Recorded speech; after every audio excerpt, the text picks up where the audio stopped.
Hi, welcome to the newest episode of Sports Talk Central. I'm your host, Deep Mahmood, with my normal co-host Hunter, and today we're going to be talking a little bit about a new team name change. We're going to be talking about NFL playoffs, some Ravens and Steelers news, and do a mock draft, which we will occasionally do. NFL coaching news, and then a quick update on Virginia Tech football. So let's first start with the Washington Commanders now. What were your thoughts on that?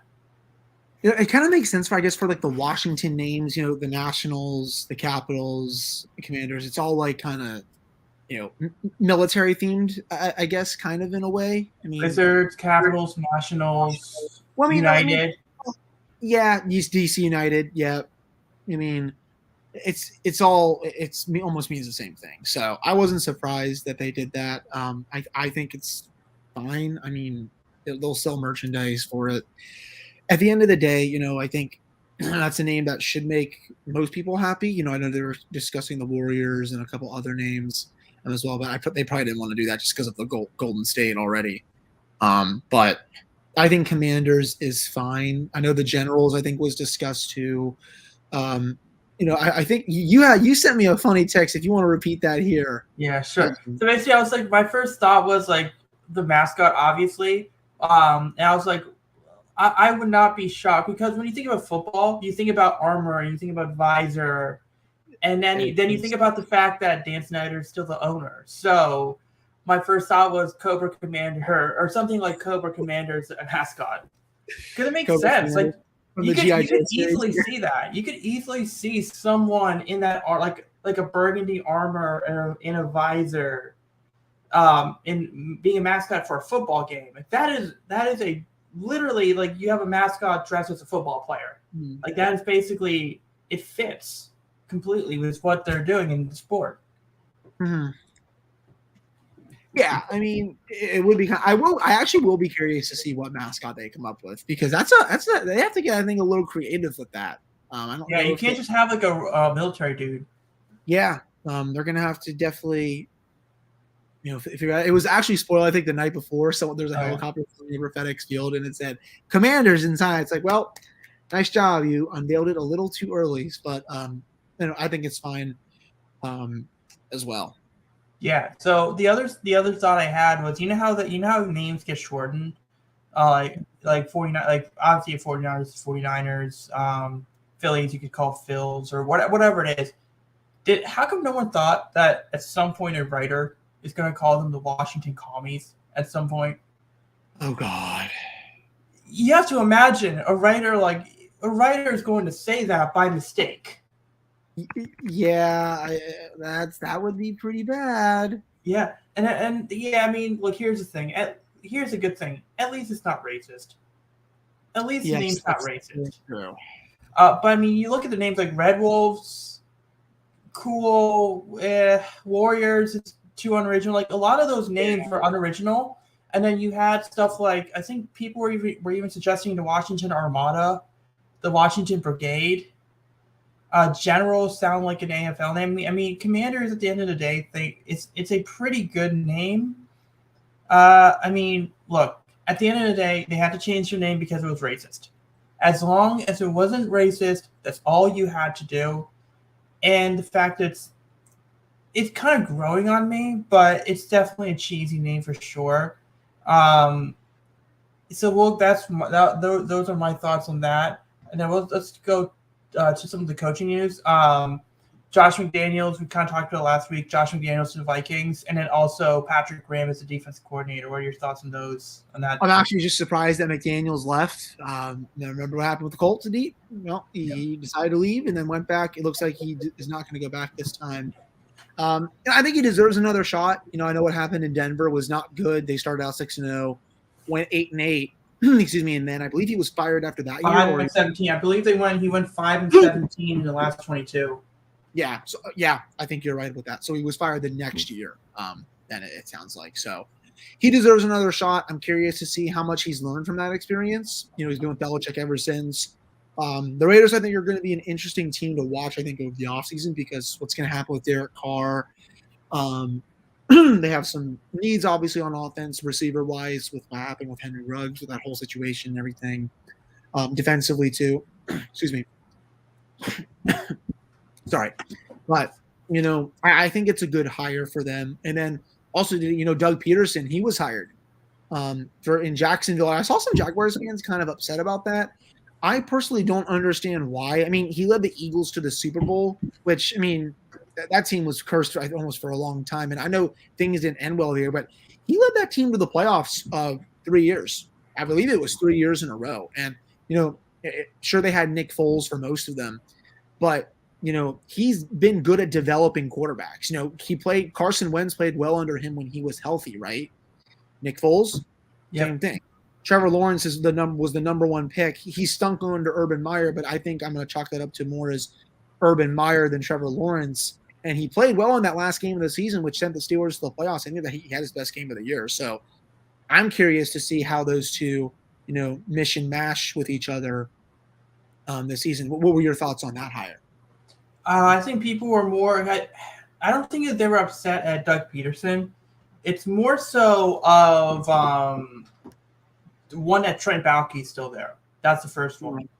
And the second one was Byron Leftwich, was apparently he was interested in the job, but only if they brought in Adrian Phillips as the GM, because he did not want to work with Trent Baalke. Because I would assume a lot of that has to do with how it ended with Jim Harbaugh in San Francisco.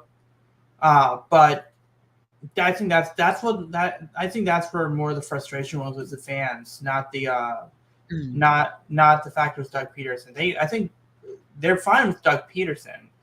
And look, I know that I think Doug Peterson is a really good coach. I think that he's always going to get a second opportunity. And the biggest reason is he can develop quarterbacks. Like you saw Carson Wentz, you saw, like you said, Nick Foles. He himself was a good quarterback. Now it's going to be pretty interesting to see what they do with their staff, because Frank Reich is now the head coach of the Colts, not the offensive coordinator. So it's not like he can't get Frank Reich back, but maybe they bring in Deuce Staley. Maybe who I believe who was the Eagles running back coach at that point in time. I believe he was with the Bears running right last year. So maybe they bring back Deuce Staley as the offensive coordinator. Maybe let's see what they do for defensive coordinator. But to me, the Jaguars thing is three things. One, get a good coach. Jack, you got that. And build a good staff. And then really it's more so two things really. And then build your roster.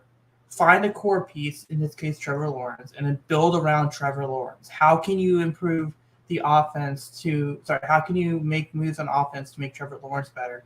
And how can you make moves on defense to make Trevor Lawrence's life easier? So they did the first step. Let's see what they do. Now, if this is going to be pretty interesting, they do have the number one overall pick. So do they go and target and what are your thoughts? And obviously we're going to be doing a mock draft just for the Ravens and Steelers, but what are your thoughts? Do you think they targeted Kayvon Thibodeau, Aiden Hutchinson? Do they go Kyle Hamilton? They need play defense, but they also need a lot on offense, I would think, right? I mean, yeah. So do you think they go receivers? Their running game is kind of I mean, they need playmakers on both sides of the ball. I think a good start would be Kayvon or Aiden Hutchinson. I mean, Hutchinson's going 1 or 2. That's the thing here. Right. I mean, I personally think he's probably going to go to the Lions at number 1, hometown Michigan guy. Lions, I think have 2. Jags. No, I'm stupid. Yeah, I'm dumb as hell. They'll have their option at either one. It's just, do they want to go defense first, or do they want to go with an offensive playmaker? But what offensive playmaker do you think they would take with the number 1 pick? That's the only one is Evan Neal, and that's it. He plays tackle. Like Drake London is not going to be a number 1 overall pick. Maybe they go Ekem Ikenwahu from NC State. I mean, so they go offense. It's going to be an offensive lineman, but I think it's going to be one of the pass rushers. I think they're going to try to pair Josh Allen, the defense Josh Allen, with a Kayvon Thibodeau or an Aiden Hutchinson. I think that's the direction they'll go. Now maybe they throw a curveball and they go a Kyle Hamilton and they try to use him as your free safety, your starting piece of that free safety. So I think they go defense. I think that the first half, the first round, I think it's going to be defense heavy. It's going to be defense and offensive line, and with maybe 2-3 quarterbacks, maybe some receivers, but no running backs, no tight ends. I mean, they're going to probably go defense. So now let's move on to the next one, which is Ravens Steelers. Was there anything with the Steelers this week? Not really much per week. They actually went outside the organization. They interviewed 3 candidates. One of them was Ed Dodds of the Colts, JoJo Woodson of the Chargers, and then the guy from the Titans, who I think is their vice president of player personnel. If the Steelers wanted to promote one of these guys, they would have done it, I think, already. The fact that they haven't, I think, shows that Rooney is actually taking this serious, and isn't there like a Rooney rule for GMs as well? Yeah, it is, but it sounds like there's also more interviews coming. They're not just going to do 3 outside of the organization interviews, so there is a chance that they may hire from outside the team to get new, fresh ideas into the locker room. It makes sense. It sounds like Kevin Colbert is participating in these interviews because he's been there for so long. As for the defensive coordinators, there's really been nothing yet. Terrell Austin is still expected to get it, but he's also going to be interviewing for the Giants job. So not really sure what's going to happen there. Otherwise, it's been pretty quiet, I would say. Malik Willis and Kenny Pickett look like they played well in the Senior Bowl. But I'll say this. If they want to get one of those 2, they have to trade up. And do I trust Steelers enough to do that? I'm not sure, because these 2 quarterbacks, it's a weak class. Could they be franchise guys? Sure. But it's you're making it risky. I know they traded up in the top 10 for Devin Bush. People are going to point to that, but it's just I don't know if it's worth it to give up the capital to trade into there for a quarterback that you don't know if this is going to be your franchise guy. Because again, both Malik Willis and Kenny Pickett are not getting a 20. Sorry, I mean they're going to be picked. It's gonna be really wild. The Ravens have the 14th overall pick, and obviously they always trade down. So it would be really wild if the Steelers actually trade up to 14 and the Ravens got back 20 and an extra. That would be funny if they do a trade with each other. With the Steelers, we need to get our quarterback. Can you trade with us? Yeah, and I mean I think the Ravens would be fine with it because there's probably a list of 15-ish guys that they like. Maybe a Trevor Penning if Trevor Penning falls, or maybe a Trayvon Walker, or maybe a David Ojabo, maybe one of those guys, and you get an extra third because obviously I think that 3rd round range there's a lot of talented players. Like 75 to 115 range pick range. There's a lot of talented players that will fall through the cracks that you could get at that point. So I think it's an interesting strategy if they do that. Now, I eventually think they're going to pick in the top 4. They're going to pick at 14 because they rarely pick in the top 15 anyway. So you get that rare opportunity. But it'll be interesting. Now, I mean, you mentioned that you said defense coordinator GM. All right, and I just want to bring up. What do you think that the Steelers are going to make an effort to get Garoppolo? I just don't think it you look at his cap hit, right? The Steelers already have a lot of cap space this summer. He makes $26 million. Why? I mean, and don't get me wrong, I think Jimmy G is better than what some people say, but is he going to be your next franchise guy? I'll let you answer that. No, right? No.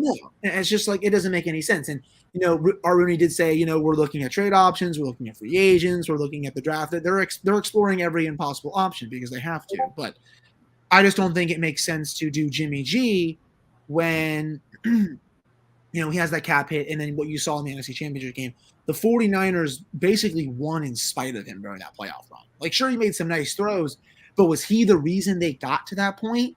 No, their defense was. Yeah, right. I don't think that makes sense to me. That's just my opinion. I think they can do better, and they should be able to do better, in my opinion. Right. So, with the Ravens, we had the end of year press conferences this week. So there are some interesting nuggets.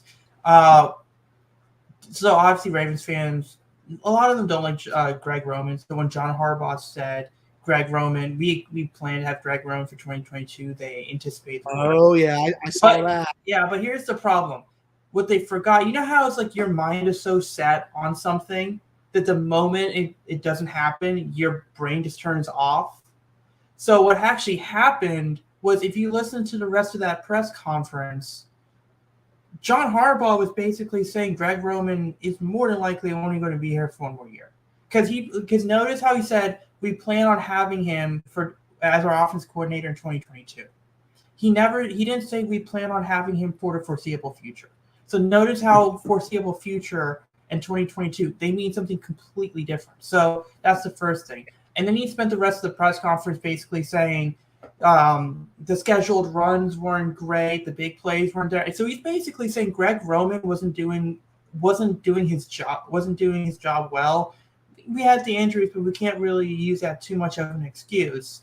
But he wasn't doing his job to the best of his ability, and it was Lamar and the players around him that was elevating it. So it's one of those things where fans kind of looked at it through a lens of you need to fire Greg Roman. And when they heard Greg Roman wasn't going to be fired, their mindset was something completely. They kind of blocked it off, but they didn't hear the rest of it, where he was actually kind of basically saying Greg Roman was not doing his job to the best of his ability. So which makes me think it's one of those things of yes. Where Greg Roman is basically only here because he's contractually obligated to be here. Yeah. He's basically contractually obligated to be here, but don't anticipate him being here for a long time. And let me tell you the reasons why. And he was throwing out all these numbers like they were top 3 and the fewest 3 and outs, but they need to get more translate more field goals into touchdowns, right? Or it's stuff like the route running has to be a little bit better. Now, at this point in time, Jim Harbaugh was still considering the Vikings job, and obviously Jim and Greg Roman have that connection. So a lot of people had that idea of I thought it was more so let's see what the head coaching search is going to be like, and then maybe he leaves. But I think he's only here for. My theory has always been like ever since Martindale was fired, Greg Roman's getting fired next year. I think Greg Roman. I think they're basically let me put it this way. They're not firing Greg Roman. They're phasing him out, if that makes sense. Yeah. So what they're doing is they're whether it's T. Martin or Keith Williams or James Urban, whoever it is, they're going to let Greg Roman be there, and then he's basically keeping the seat warm for someone else. And next year, that's going to be the case. Now, with Mike McDonald, he basically said that he's going to take what he learned from Martindale, but he's going to make adjustments. He's going to basically put a younger perspective, which is exciting. And then he said, he said you have to be more situationally aware, which is really great. It's going to be really interesting to see in the draft. And then with Eric DeCosta, he basically said they're working with Lamar's contract. It's at Lamar's pace. So a lot of people are saying, oh, he's not like a lot of people are making the assumption that he's unhappy. I think it's more so of because you're dealing with the player, you're not dealing with the agent. Because with the agent, you can at least be harsh. With the player, you can't be harsh, especially if he's your franchise quarterback. So from what I understand, they have offered him a contract. It seems like they're on the same page with the amount of money, and now it just seems like more so of lengths and guarantees and some of those smaller details. I wouldn't be surprised if he plays this year under the 5th-year option. I don't think he'll be the 5th-year option. I think he'll get an extension done. But that's interesting. And the other big thing is that Marcus Peters is going to come back. And for those wondering why would they consider cutting Marcus Peters, if you cut Marcus Peters, you get $10 million in cap space. They're not going to cut him.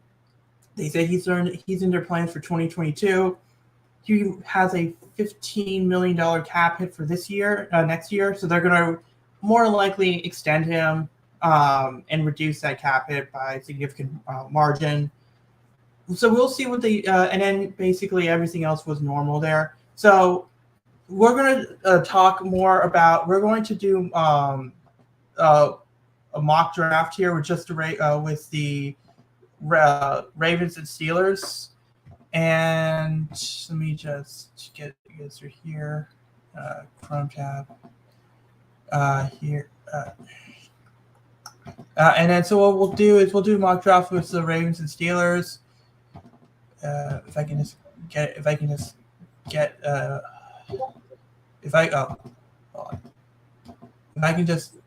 this. Hurry it up. Yeah. Let's I already know who I am. let's talk playoffs, and I'll see if I can figure it out. I Actually, have so, my pick at number 20. That's who yeah, I yeah, already yeah, know. yeah, yeah. No, let's talk playoffs first, and we'll do the mock The drafts. Super Bowl should be the Super Bowl should be interesting. With Bengals Rams. At least I think for the casuals that don't watch a lot of football, they're going to be throwing parties. It's two new teams. I think at the end of the day, that holds a lot of weight because I know people were really sick, I think, of Tom Brady over the years. Of course, now that he retired. Oh, Yeah, yeah. We did even. Oh, yeah, there yeah. you No, go. I have to move it to another screen, but yeah. So we're going to start the draft. All right. So now start draft.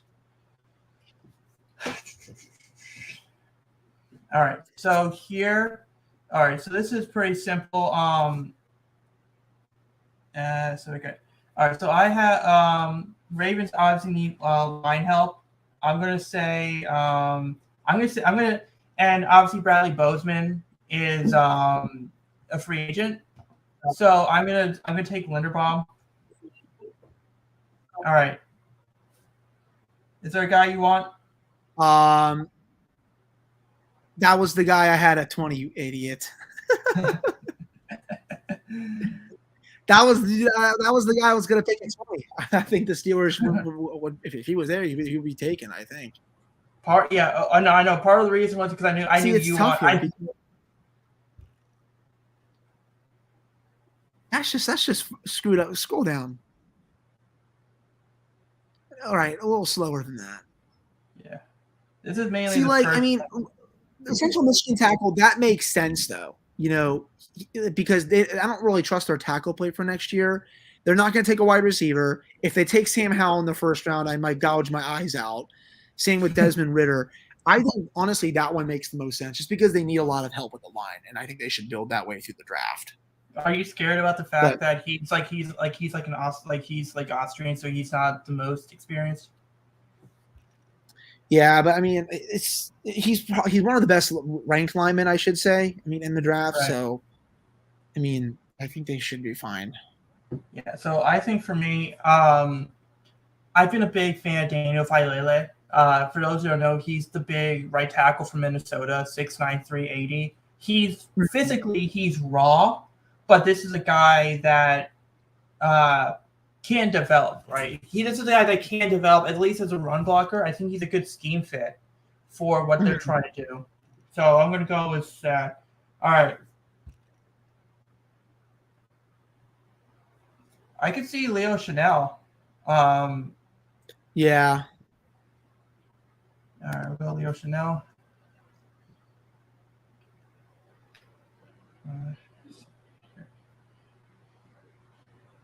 And then, all right, so here, this is where it gets interesting. Okay, so basically I fixed up the, so with that, I kind of fixed with the O-line, with the center, replacing Bradley Bozeman with Linderbaum. I had Daniel Failele as a developmental tackle. So I'm gonna go with Jalen Petrie, which is the corner from Baylor. He's kind of like he's kind of like a jack of all trades, free safety, center field type. All right. Is there a guy that because you got I wish I knew enough about the draft to actually have a say here. Scroll up again. Yeah. Is there a position?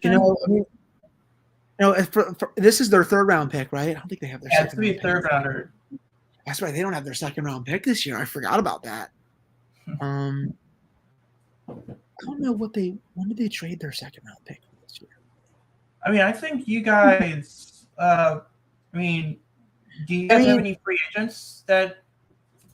They need another corner at some point. I feel like if Juju leaves, they'll need another wide receiver. That's going to have to be coming in the draft. They need all the offensive line. Well, I don't think they would take back-to-back linemen with two picks in a row. Right. You got the tackle, right? Yeah. They don't need edge rushers. They could use another running back, but I don't think they would go that early for one. Running backs, I think there's a lot of good running backs you could get in the fourth round. Yeah, that's what I was thinking. See, I'm not really sure here. Pierce, the halfback from Florida is pretty good. But I don't think they would go in the third round though. Maybe like just I think a corner So like Marcus Jones, I guess. mix. So I need to Marcus Jones. just. I think so. Yeah, I just need to study more draft tape. I think. I mean, yeah. At this point, it's not like we're. At this point, I'm just looking at it kind of like best player available. At this point, like Yeah. based off needs. So here So I had him going corner, third, tackle, and then I'm gonna go with Josh Pascal, kind of like an edge rusher from Kentucky. So kind of put another guy in front of my turn again. Yeah, at this point, the Ravens have a ton of picks at this point, so yeah, I'm gonna go with Jeremy Rucker. I think Jeremy Rucker gives you another tight end to work with him and Andrews, Andrews, and Boyle. And then another one for me. Oh wow. Deitch, Dan Pierce. Jojo Doman. By the way, Jojo Doman's gonna be an interesting name because he's a corner that kind of switched off. He kind of converted linebacker. So he's a guy that's interesting. I'm going to take James Cook as well.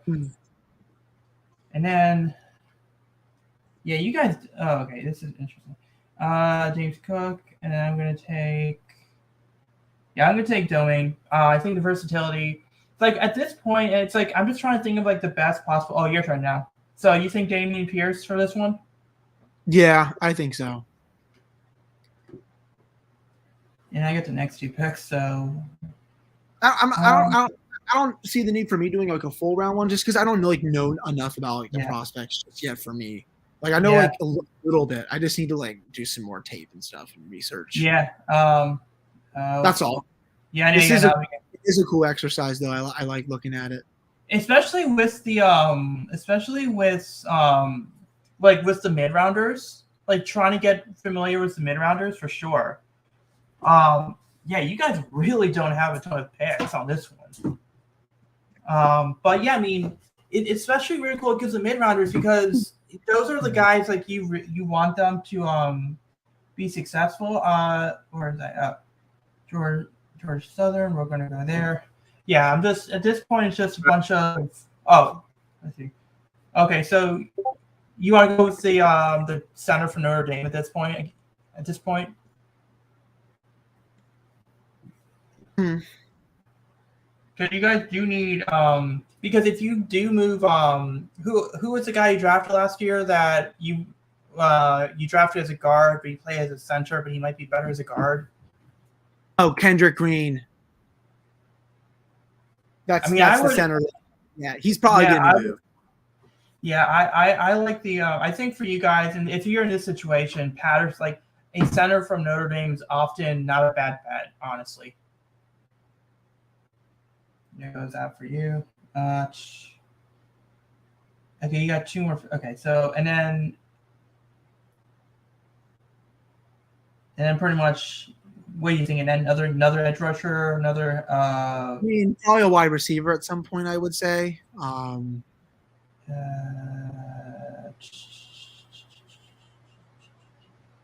Cornerback, wide receiver. Yeah, that's the tricky thing. I just don't know what their plan is for like this whole thing yet. So.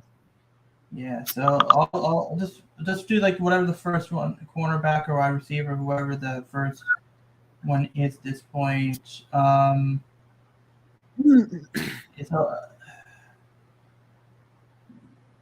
go with Josh Thompson. And the last pick for me would be.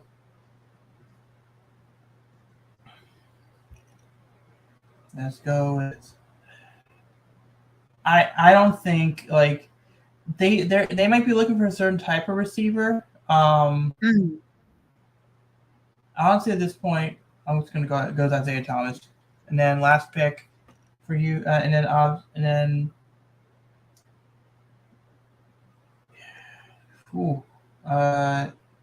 Not Jack Cohn, right? You wouldn't go with Jack Cohn, right?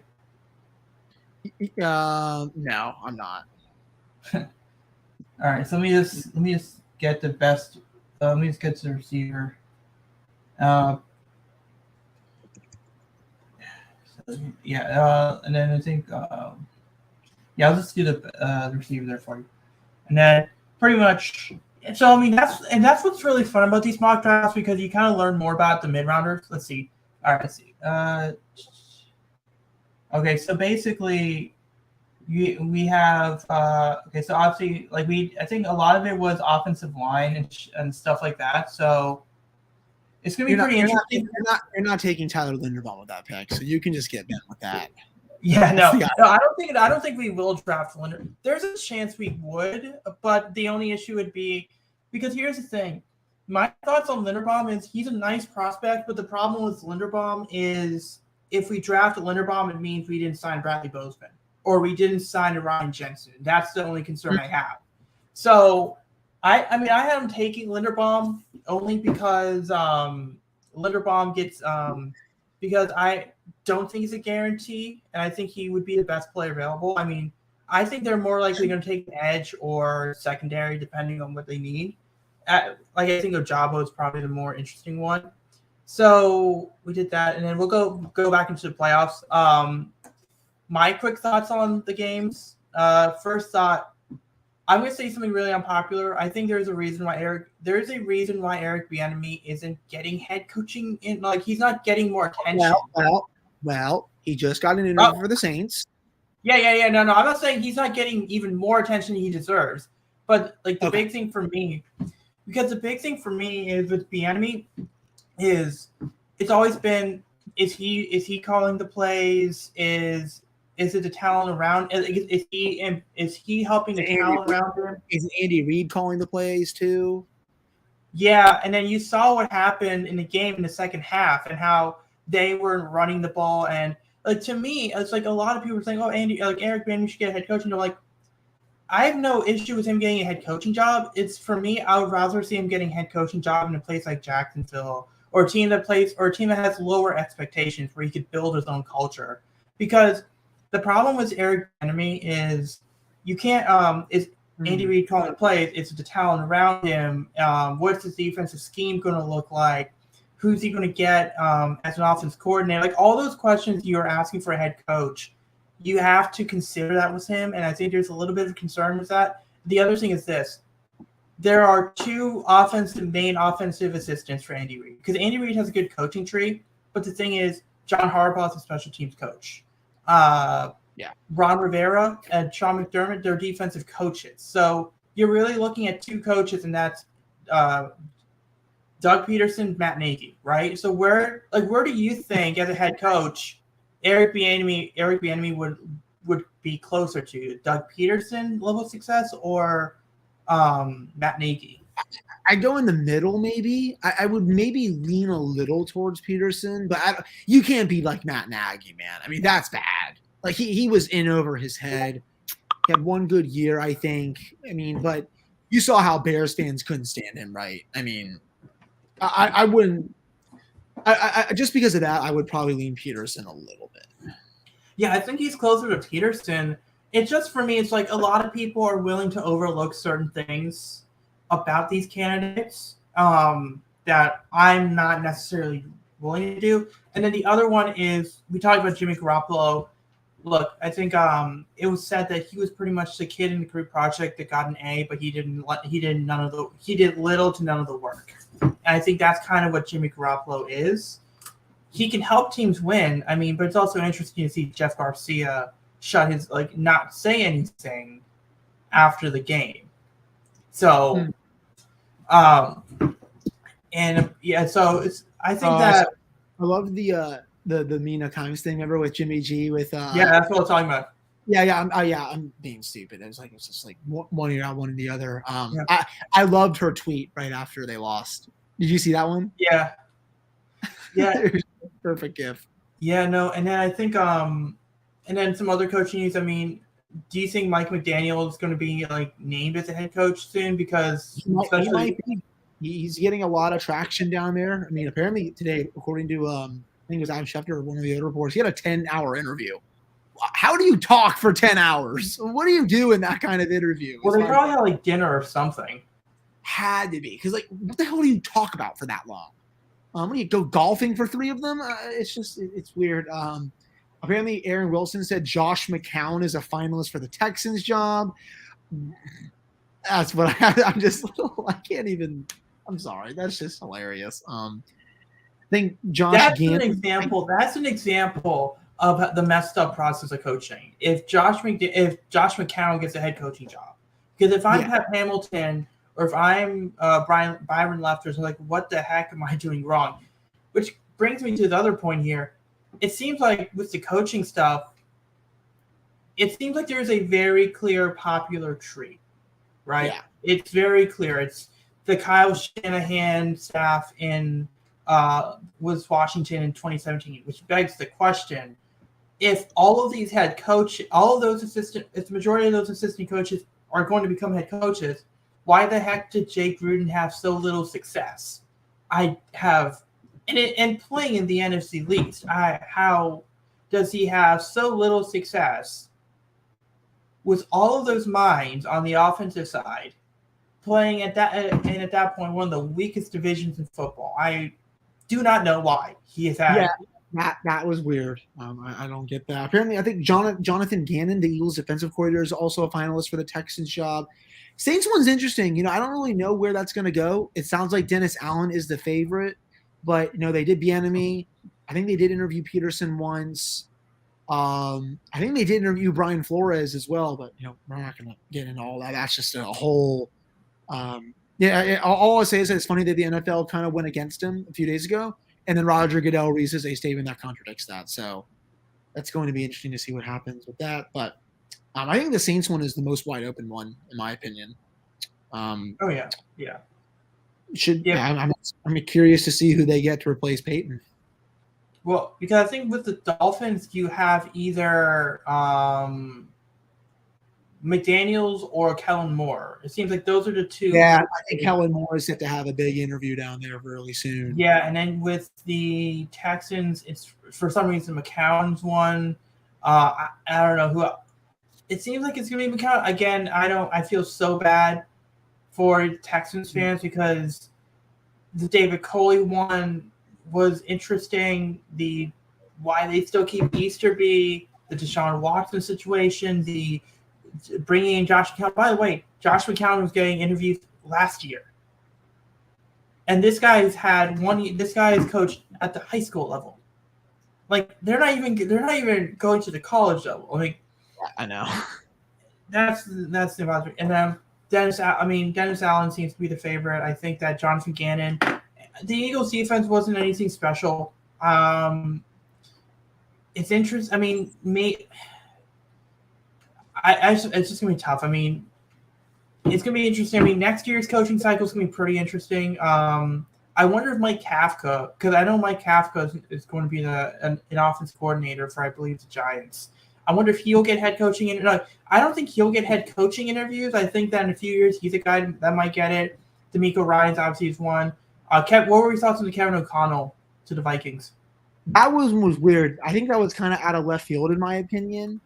I didn't really understand that. I guess, but they're taking a little bit of a risk for it. So, I guess I'm curious to see how that goes. Yeah, and then isn't that the second Brady backup to be a head coach? I believe you're correct. Yes. So now, so it's gonna. These are some weird connections. I mean, McConnell, we'll see what he does. It's a young, innovative mind. Those can go one of two ways. They could go look really good for a year and fall flat, or no, they can either be successful or they can fail spectacularly. So we'll see what they do. I mean, it's pretty interesting that he did coach Cousins for a year in Washington, so that is interesting. I mean, I guess everyone was so into the whole Jim Harbaugh going to Vikings. Then when that fell apart,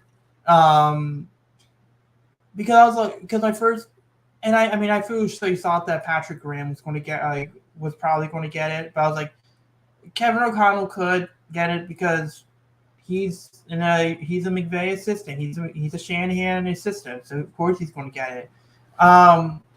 So that's going to be interesting there.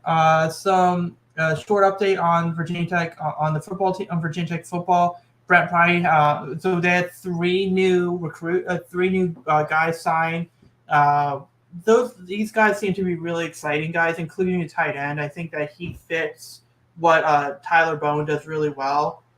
And I mean, what were your thoughts on the recruits? Yeah, I mean Daquan Wright, high 3-star. I think he's going to be hopefully factored into the up. Yeah, that's right. Factored into the offense pretty soon. Chaplin, I believe, is one of the other ones. Yeah. And then they also got one that was like a new one. I think he was out of Florida, if I'm not mistaken. Yeah, Florida.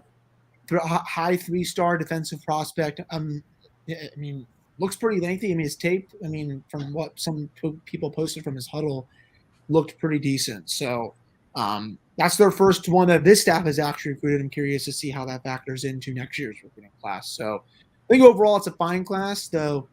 I'm hoping they can get more for and potentially even a 5-star recruit moving forward. Yeah, no. Well, considering that this was during a massive coaching transition.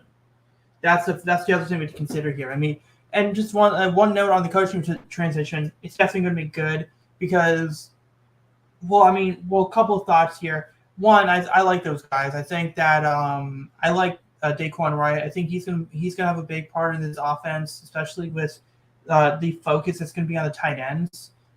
Chaplin, you always could use another lineman for sure.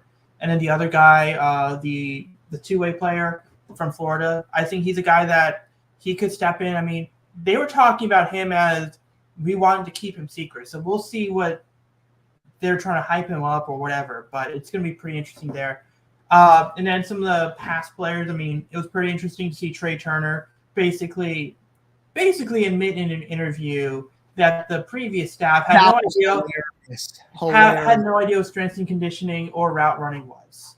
I mean, did that surprise you that he's 179? No, not really. I mean, this staff is just, this kills me. I mean, and he was 187 when he came into Tech. So, I mean, the guy should be closer to 200. I mean, I think this guy is whoever gets him is going to be really happy, especially what he can do on special teams. His route running could be improved a little bit, but then again, like we just said, Virginia Tech didn't really emphasize route running. He has good size, he has good speed. I mean, he's made a few circus sketches. I think this is a guy that's a good fit. And then the other one that left as well. Did you see R.J. Young's Heisman dark horses? No. Did you take a guess who was number one? Bryce Young. Hendon Hooker. What? Oh, dark horse. As a Heisman dark horse? That's interesting. I mean, I think that's way too. I think he's good. I think that's a little bit of a stretch. Yeah, I mean, it just shows. I mean, a lot of Tech fans were unhappy when Hendon transferred, but hindsight being 2020, that was probably good because if Hendon was still here, we probably would still have Fuente. At least with Hendon gone, it was probably good because Fuente was still an issue. That's the problem, right? So that's where it's there. And then at least just a note for Brent Pry, did you see the story with Brian Kelly? No. No. Basically, remember that there's a viral TikTok that happened. Yeah, I did. Yeah, I saw that. And then the player actually chose Alabama. Oh, that's hilarious. So at least Brent Pry isn't embarrassing himself like that. I don't see Brent Pry doing that. Thank God. But yeah, so this will conclude today's episode of. One last note. I didn't really bring this up as a story because it's not really a major one, but Cedric Mullins for the Orioles. Obviously, we know how great of a year is. Apparently, he went through the entirety of this past season battling Crohn's disease. Jeez. So that's incredible. Like he had a 30-30 season while battling Crohn's disease. So that's pretty incredible to see. Obviously we're just want to say thoughts and prayers out to the Virginia Tech community after last absolutely. night. Wanted to just bring that up towards the end here. Yeah. I should have obviously left it up at the top, but just really makes me sad because that hits home really hard, obviously. Yeah, I thought it was a little I thought about it, but it was a little too depressing to start off with. Yeah, but I mean, thoughts and prayers. Hope everyone's safe in Blacksburg. But with that sad note, we'll conclude the show. Next week we'll preview the Super Bowl. We'll talk about NFL honors as well. I think NFL honors will be up there. We'll talk about the Super Bowl preview. If there's any other news, we'll do that. But we'll see you next week. Yeah, we will be back next